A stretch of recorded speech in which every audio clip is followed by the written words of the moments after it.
प्रधानमंत्री नरेंद्र मोदी आज कहे तो परिवर्तन यात्रा के समापन के अवसर पर आज हजारीबाग पहुंचे थे, जहां उन्होंने दो कार्यक्रम में मुख्यतः तौर पर शामिल होकर के एक तरह से कहे तो कई सौगातें दी और खास करके जो परिवर्तन यात्रा था उसके माध्यम से राज्य में लोगों को बीजेपी के पक्ष में एक तरह से आने के लिए अपील भी किया है। तो सर्वप्रथम हम ये कह सकते हैं कि पहला जो कार्यक्रम था वो अनुसूचित जाति के लोगों के लिए लगभग 83,000 करोड़ रुपए के सौगात थे। कई योजनाओं के शुभारंभ थे, कई योजनाओं के तो एक तरह से लोकार्पण था, उद्घाटन शिलान्यास था। तो ऐसे में एक बड़ी तोहफा जो है आप कह सकते हैं कि झारखंड सहित देश के अलग अलग हिस्सों में रहने वाले जनजाति समाज के लोगों के लिए रहा।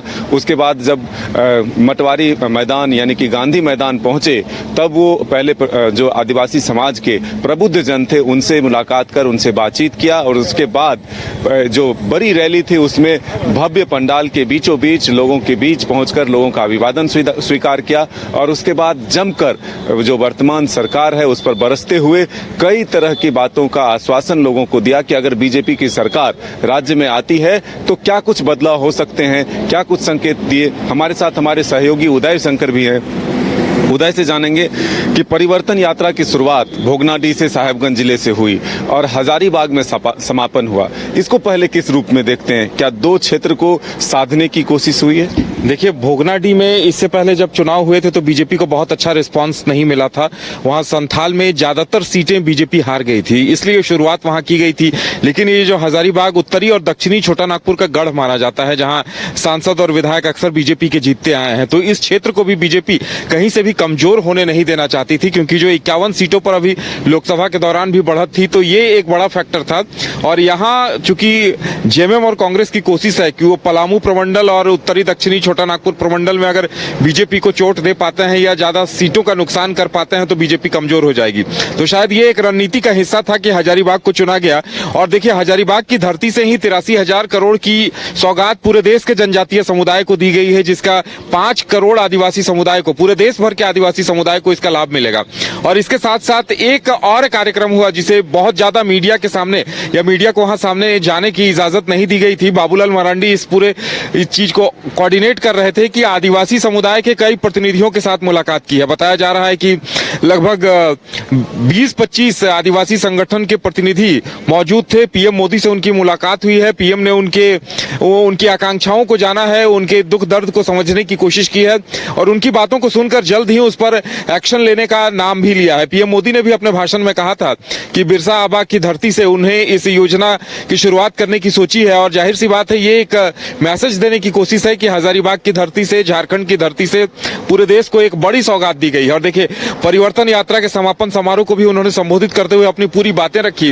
रोटी बेटी माटी बचाने का संकल्प दिया और इसके साथ साथ जिस तरह से झारखंड में करप्शन हुआ है, सीजीएल के पेपर लीक मामले को लेकर भी उन्होंने सवाल खड़े किए, उस पर भी अपनी बातें रखी।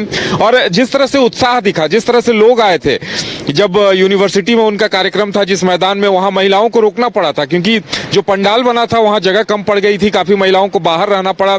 कुछ ऐसे ही हालात मटियारी मैदान में वहां भी देखने को मिल रहा था। पूरा पंडाल, पूरा सभागार खचाखच भरा हुआ था और लोग काफी दूर दूर से उन्हें सुनने के लिए पहुंचे हुए थे। तो कहा जा सकता है इस कार्यक्रम के पीछे बीजेपी के हिमंता बिस्वा शर्मा, वो एक हफ्ते से इस इलाके में कैंप कर रहे थे, बार बार यहाँ आ रहे थे और पूरी तैयारियां की गई थी कि कैसे ज्यादा से ज्यादा लोग यहाँ सुनने के लिए उन्हें पहुंचे। मतलब शंकर, पीएम के निशाने पर वर्तमान की सरकार रही, हेमंत सोरेन रहा। भ्रष्टाचार के साथ साथ उन्होंने पहली बार जो युवाओं के साथ धोखा हो रहा है, यानी कि उन्होंने कहा कि जब भी यहाँ कोई भी एग्जाम लिए जाते हैं उसके प्रश्न पत्र लीक हो जाते हैं। आज उन्होंने एक और आरोप लगाया कि ट्रांसफर पोस्टिंग का यहाँ पर बिजनेस चल रहा है। इसको आप किस रूप में देखते हैं? क्या सरकार को हर पॉइंट पर घेरने की कोशिश प्रधानमंत्री नरेंद्र मोदी ने किया है? बिल्कुल, देखिए, अभी चुनाव है। चुनाव के 2 दिन पहले भी कुछ उपायुक्तों का तबादला किया गया है, नई जिम्मेदारी दी गई है और पीएम ने ऐसे आरोप लगाए हैं। जाहिर सी बात है, इस तरह के आरोप चूंकि इससे पहले भी बीजेपी की तरफ से लगाए गए हैं और अब पीएम मोदी अगर इस तरह के आरोप लगा रहे हैं तो जाहिर सी बात है उनके पास कुछ पुख्ता खबर ऐसी पहुंची होगी कि इस तरह से यहाँ पर हो रहा है। इससे पहले वो खान आवंटन को लेकर या फिर जमीन घोटाले को लेकर लगातार सवाल खड़े करते रहे और एक बार फिर उन्होंने इन मुद्दों पर भी सवाल खड़ा किया है। उन्होंने देखिए हमला बोलने में कोई कोर कसर नहीं छोड़ी है, कोई ऐसा मुद्दा नहीं छोड़ा है जिससे एक मैसेज जा सके।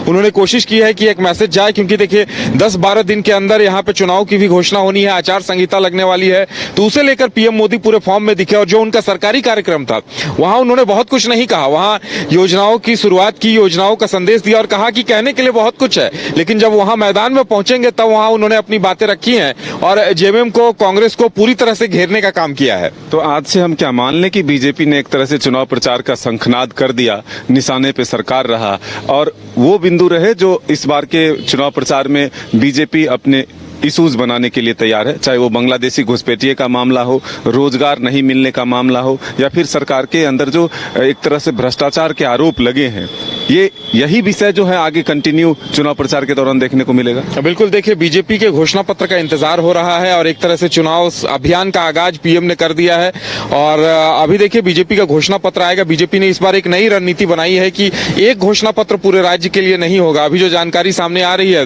कोल्हान के लिए अलग घोषणा पत्र होगा, संथाल के लिए अलग घोषणा पत्र होगा और उत्तरी और दक्षिणी छोटा नागपुर को लेकर एक अलग घोषणा पत्र होगा। लेकिन एक बात कॉमन होगी, गोगो दीदी योजना को लेकर आज महिलाएं भी काफी उत्साहित थी और महिलाएं खुद से बता रही थी कि बीजेपी 2100 रुपए महीने देने वाली है, झारखंड की सरकार हमें 1000 दे रही है, वो भी अंतिम वक्त में दे रही है। अगर हेमंत सोरेन की सरकार ये उन्हें 2-3 साल पहले से दे रही होती तो एक अच्छा मैसेज जाता, लेकिन उन्होंने अब कहा है कि बीजेपी की योजना का उन्हें इंतजार है। तो बीजेपी अपने पिटारे में क्या क्या लेकर आ रही है इस बात का इंतजार होगा, लेकिन इतना तय है कि सूत्रों के हवाले से ये जानकारी आ रही है कि 3 घोषणा पत्र 3 इलाकों के हिसाब से इस बार बीजेपी लेकर आ रही है और उस पर काफी मंथन काफी गहन विचार विमर्श चल रहा है कि उसमें मुद्दे क्या क्या होंगे।